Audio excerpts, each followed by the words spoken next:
Good afternoon, everyone, and good morning to our friends on the West Coast. This is Wendy Noss, Executive Director of COSSA in Washington, D.C. We're thrilled to have you with us here today for what is our first COSSA Headlines web chat. First, since this is our first time with this new initiative, let me just mention what we hope to do and accomplish through this activity. And then what you can expect specifically in today's presentation. I'll apologize in advance for any sirens you might hear. We are in Washington on K Street, and the fire trucks have decided to show up just this second. So Headlines is a new way for COSSA to engage with our members, recognizing that you don't always have the time to read our written materials, our newsletters, and the other emails that we send you throughout the months and years. So what we're hoping to accomplish here is to open up a bit of a two-way dialogue with our members for us to share what the most current and important developments are in Washington, whether they're funding or policy or something else, impacting our community. And then taking some time to dive a little bit deeper into a particularly timely issue. But like I said, we want this to be a two-way street, so there will be time to engage, to hear from you with your questions or your ideas or your comments.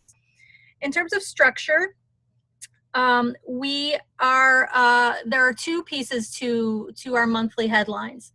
First will be a short section on going over just some of the top developments over the last couple of weeks. Most, if not all, of these updates and activities are addressed in our biweekly newsletter, the COSSA Washington Update.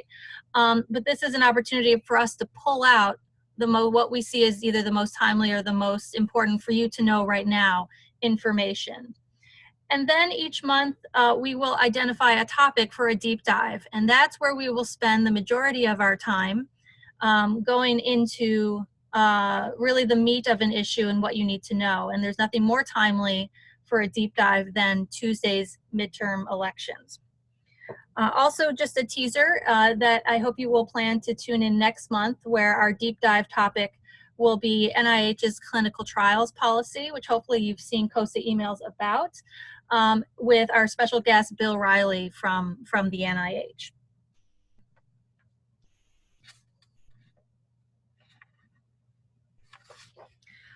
You probably noticed, but you are muted for the time being.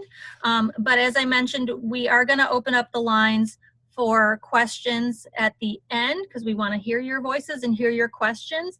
But you are welcome to use the chat box function to ask a question at any time, or you can click on the button that allows you to raise your hand, and we will unmute your line when the time is right for you to ask your questions. So each month, you will hear from different COSSA team members, as well as outside experts, like I mentioned with Bill next month. With me today is COSSA's congressional expert, Camille Hausman, and together we will take you through the headlines, as well as the deep dive on the midterm election. And just a quick refresher, you're here because you are a COSSA member, or you work at or are affiliated with a COSSA member organization or institution. So that means that you belong to one of our governing associations, and there are 17 shown on the screen here. Thanks, Law and Society, that was awesome. Or you are one of our affiliate organizations. Anyone associated with a COSSA institution or organization can participate and receive our materials and our members-only resources. So thank you for joining as a member, but more importantly, I think spread the word within your institution and with institutions shown on the screen, so that we can make sure that the information is getting out to our entire community. So let's jump into this month's headlines. We broke this up into different audiences, and each month we will go through what's happening in these different sectors, if there's anything to say. So Congress, we will talk more about Congress in the deep dive, obviously. But what you need to know is that Congress returns from its recess next week, and they will have a lot to work on. We'll talk about some of that. Namely, and of most importance to our community at this moment is completion of the 2019 spending bills. And we have a continuing resolution right now until December 7th. And so immediate action will need to be taken over the coming weeks to address appropriations, or you'll start hearing the word shutdown again. And as we will explain a little bit later, the next Congress will be without some notable social science critics that we have been engaging with and reporting on over the last several years. And so I hope you'll stick around for the deep dive to hear some of that. In the executive branch, here's some of the headlines. NIH clinical trials RFI closes on Monday. If you are already signed up for our member messages, member resources, and action alerts, then you should have received several emails from us. Basically what is happening here is the agency has redefined what is a clinical trial, and this redefinition now includes many areas of basic behavioral and social science research that involves manipulating a variable and involves human subjects, obviously. COSSA and our partners in the community have been fighting against this over the last couple of years, and these activities are starting to come to a head with this request for information closing on Monday. So if you haven't seen our material and taken action yet, the link is on the screen there, and we encourage you before Monday to go to our action alert. We provide text that you can use and insert into the online form, and it's easy, so please do that. In other executive branch news, we're still awaiting confirmation of the president's nominee to be the director of the U.S. Census. And we've just learned that a vote in the Senate committee, not the full Senate, is happening next week. And so that is progress. The nominee there is Stephen Dillingham, which has really not been an issue for the community. And it's actually a good development given some of the more controversial nominees that have been put forward by the Trump administration for census in recent months. If you'd like to watch that hearing or just hear what happens, the House the Homeland Security Senate website link is on the screen, and you can watch a webcast. Another development in the executive branch, there is currently a request for comment out for the federal data strategy.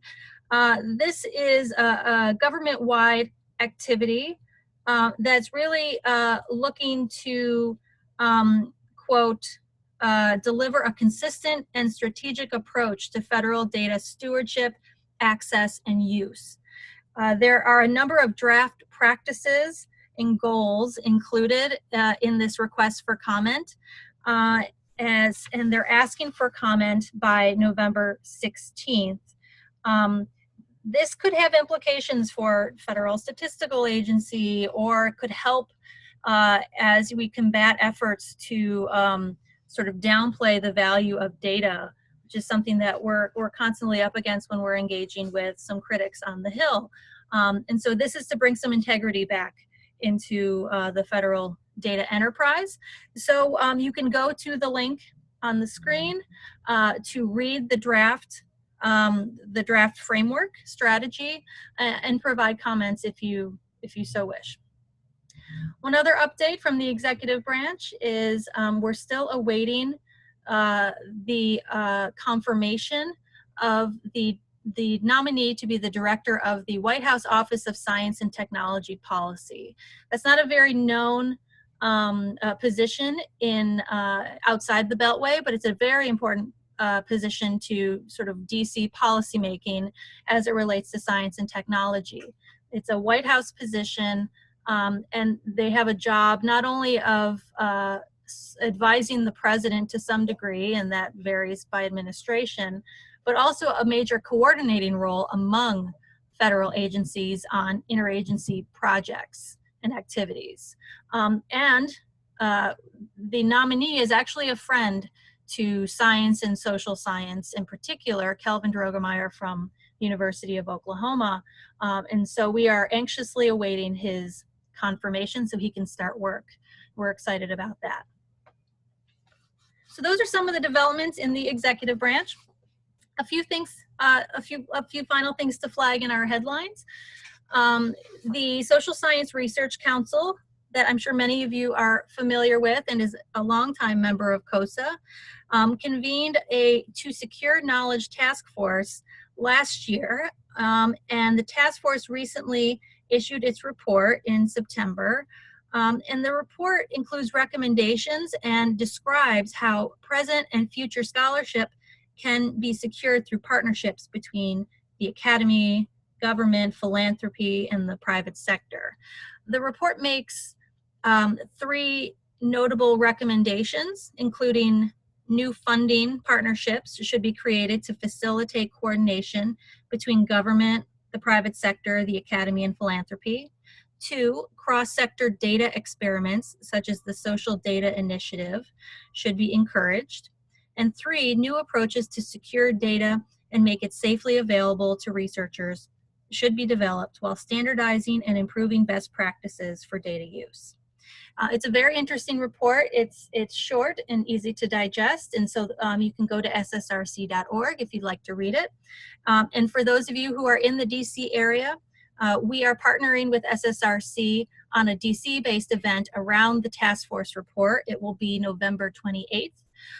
So watch for a circulating invitation in the coming days from COSSA. And finally, some COSSA headlines. What's new here? Well, obviously this activity, headlines, thank you again for participating. Also, we're pleased to announce that the 2019 Social Science Advocacy Day, this is our fly-in where you all go in groups to the Hill to advocate for social science issues, will be taking place next year, April 30th to May 1st. For those who have participated in the past, you might notice a different approach for next year's meeting. We are focusing entirely on our Advocacy Day. So we'll have a much abbreviated first day, not the full day of programming like we've had in recent years. And all of the sessions that we do have will all inform the Hill visits the next day. So save the date. More information will be coming out over the coming months for that event. If you are not receiving the COSSA Washington update, which is where we pulled these headlines and where future headlines will be found, you can go to our website, cossa.org/Washington-update, and you can subscribe online, or you can contact me or Camille or anyone else on the team for even more information about these topics and others. So I promised to keep this brief and allowing plenty of time for the deep dive discussion and for your comments and questions. I'll pause quickly to see if there are any questions on the headlines. Please use the chat box if you have any. If you're not able to type fast enough, you can also ask your questions towards the end of the webinar as well.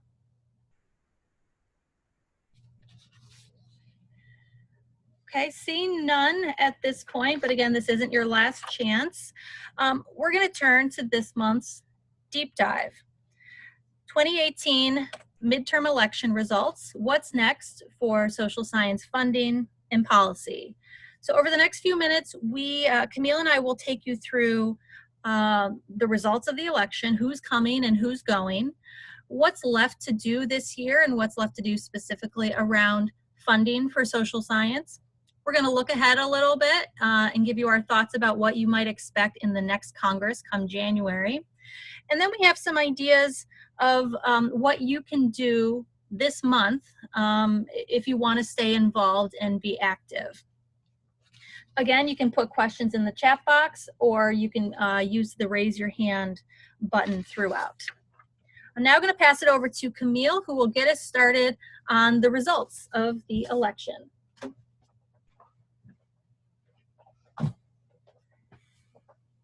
Thanks, Wendy, and thank you everyone for joining us today. I am going to get started talking about sort of the general results of the election and also some notable arrivals and notable departures for the new Congress.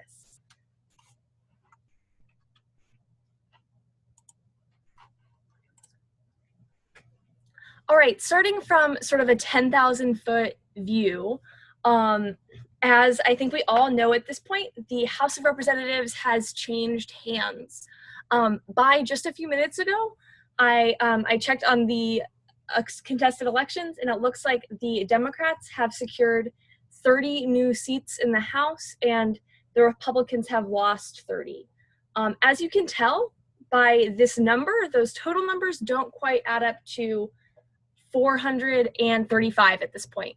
There are about a dozen House elections that are still not decided. So we will know in the coming days and the coming weeks exactly how the parties are going to break down in the House. But at this point, there is no way the Democrats can't have the majority. So we're looking at new leadership in the House of Representatives, and that includes likely Nancy Pelosi of California to become Speaker of the House come January. The leader of the Republican conference in the House is not known at this point. Kevin McCarthy of California has expressed interest, as well as Jim Jordan of Ohio, who is one of the co-founders of the Freedom Caucus, has expressed interest in leading the Republican House conference in the new Congress. There's less change in the Senate. Mitch McConnell is expected to lead the Senate majority, the Republicans, next year, who picked up 2 seats on Tuesday. And Chuck Schumer of New York is expected to remain minority leader to lead the Senate Democrats in the new Congress, and they lost 2 seats on Tuesday. Again, you can see from those total numbers that those don't quite add up to 100 yet. We have 3 outstanding Senate elections. That includes a special Senate election in Mississippi that is currently going to a runoff election, so we'll know that in a few weeks.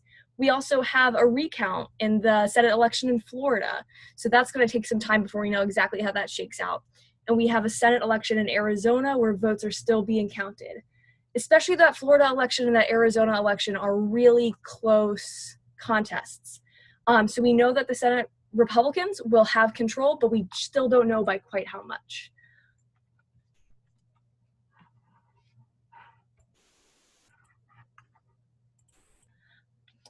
Thinking again about the winners on Tuesday, clearly this blue wave that everyone's talking about sort of happened. The Democrats took back control of the House, including with their largest majority in 10 years. They won more seats on Tuesday than they did when they took back the House in 2006.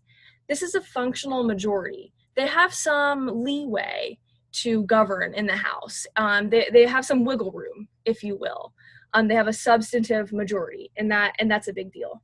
The Republicans, they strengthened their hold on the Senate. They regained all of their lost seats that they lost in 2016, which was, of course, they still had the majority after that, but sort of a tough year for the Senate Republicans in our sort of contemporary Senate.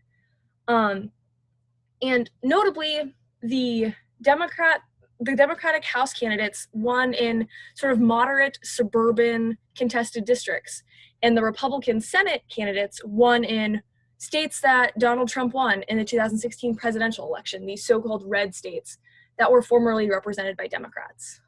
One of the folks who won in the House on Tuesday is Jennifer Wexton from Virginia, one of these sort of ideal suburban districts that was an important pickup for Democrats. Another suburban district is outside of Kansas City, where Sharice Davids won in Kansas. Sharice is also one of the first Native American women, along with Deb Haaland, who has ever been a member of Congress, rather.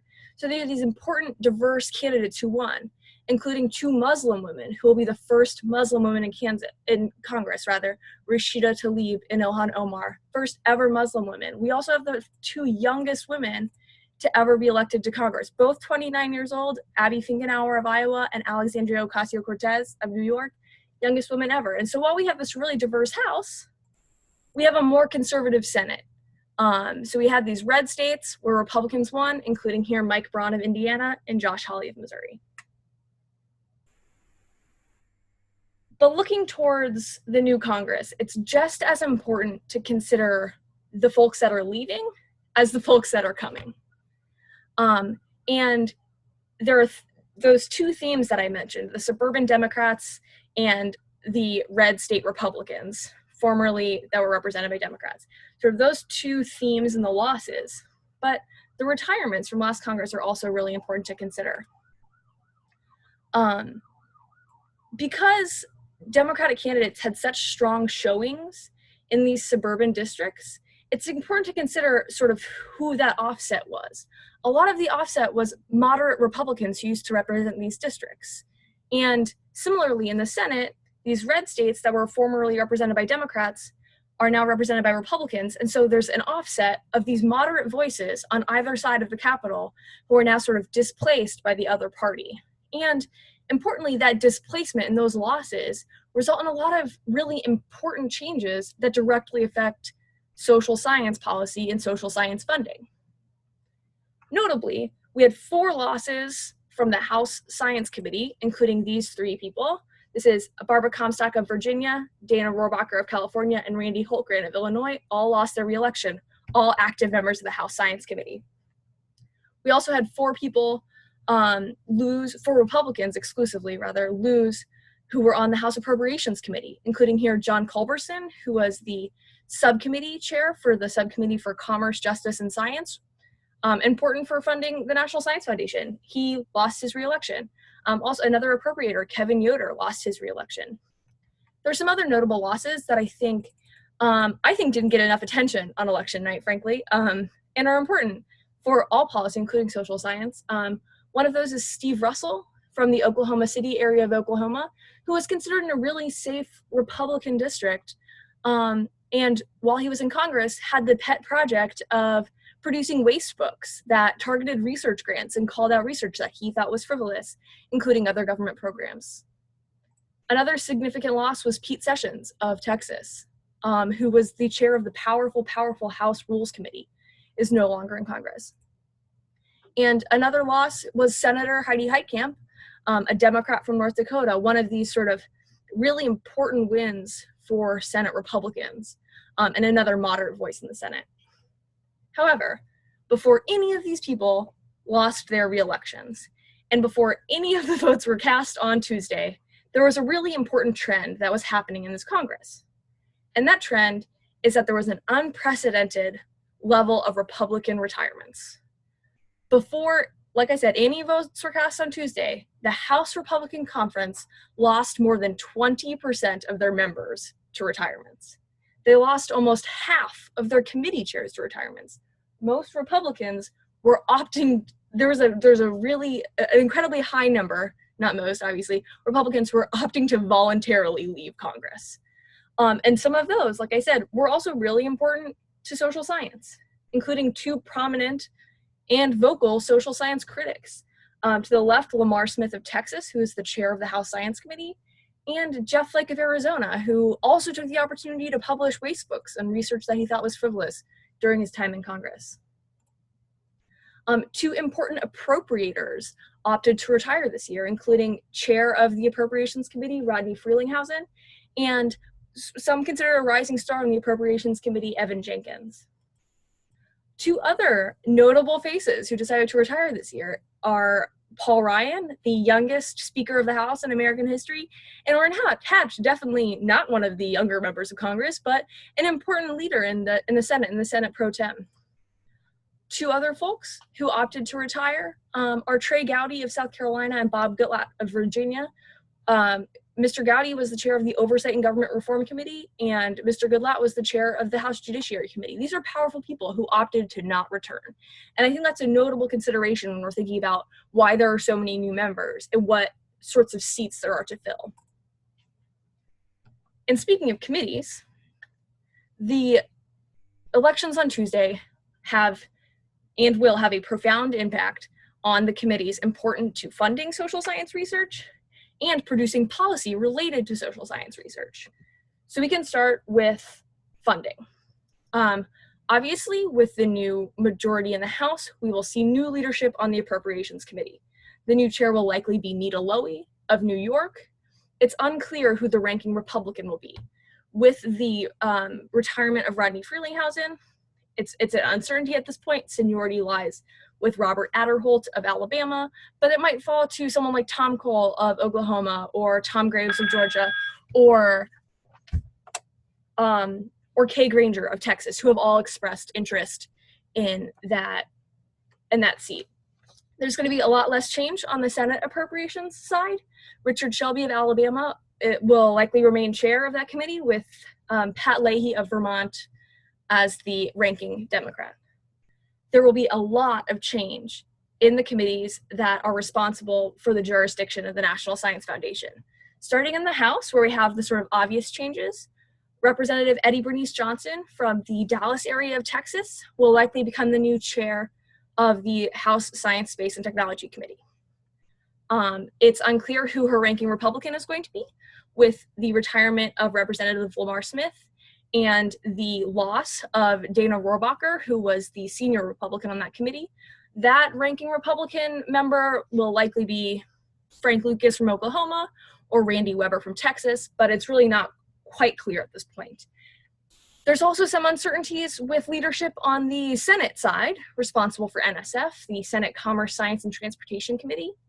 The current chair is Senator John Thune from South Dakota, but rumor has it that Senator Thune is considering putting his hat in the ring for the majority whip spot in the Senate, and according to Senate rules, you can't both have a chairmanship and have that whip spot. So if he decides to become majority whip, he will no longer be the chair of this committee, leaving the chairmanship likely to Roger Wicker of Mississippi, who just won his reelection. There's also some uncertainty with the ranking member spot on this committee. I mentioned that Florida recount earlier. What is an election without a Florida recount, right? And the ranking Democrat on this committee is currently Bill Nelson. If he ekes it out and comes back to the Senate, he will likely stay in that spot. But if he does not win, that ranking Democrat will likely be either Maria Cantwell from Washington or Amy Klobuchar from Minnesota. There will be less change in the committees that oversee the National Institutes of Health. That's the House Energy and Commerce Committee and the Senate Health, Education, Labor, and Pensions Committee. We'll see a new chair, obviously, on the House side for Energy and Commerce. Frank Pallone from New Jersey is expected to become the chair of that committee, with ranking Republican Greg Walden of Oregon, who was the former chair of that committee. And probably no change on the Senate side here, with two very recognizable names, Lamar Alexander of Tennessee and Patty Murray of Washington, likely leading that committee.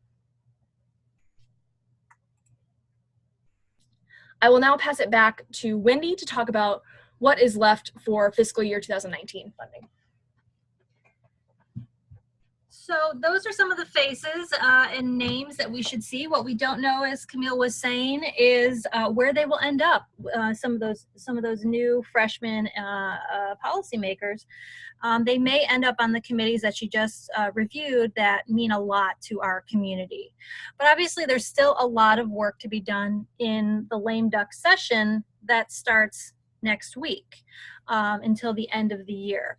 So shown here is a chart of the status of the FY19 appropriations process. You may recall that FY19 actually started on October 1st.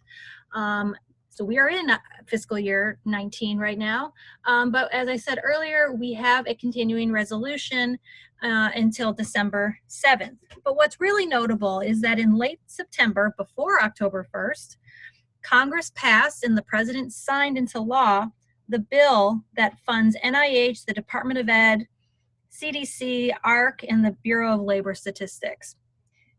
These agencies are done for the year. NIH got a $2 billion increase to bipartisan fanfare. It was a real success story. But what's really notable is that these agencies were funded on time for the first time in more than 20 years. I think the advocacy community is still reeling a bit from this happening in regular order, as we call it. but there's still others to be done. So you'll notice NSF and some of the other agencies within the CJS bill that Camille was talking about still need to be finalized. And so the lame duck session is where that's going to happen. There are other things left to be done this year, but not a lot of time to do it. A big challenge with getting the appropriations bills over the finish line this year will be things like the border wall funding. And now that the Democrats have House leadership in their sights, will there be an effort to finalize funding before the new Congress is seated next year? Or do the Democrats want to have more of a say and force another CR into next year when they are once again in the majority? So what's left? Some 2019 spending bills, important nominations, as I mentioned earlier, for the census and for OSTP, and a number of other priorities, judicial nominees and other priorities, but not too many working days left in Washington to get all of that done before December 7th.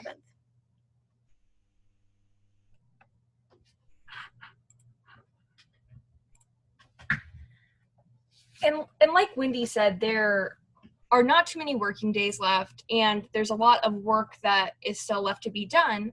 And so there are these sort of obvious obstacles to finalizing science funding in particular for the coming year. But to be honest, the largest obstacle for funding science for the coming year was Tuesday's election.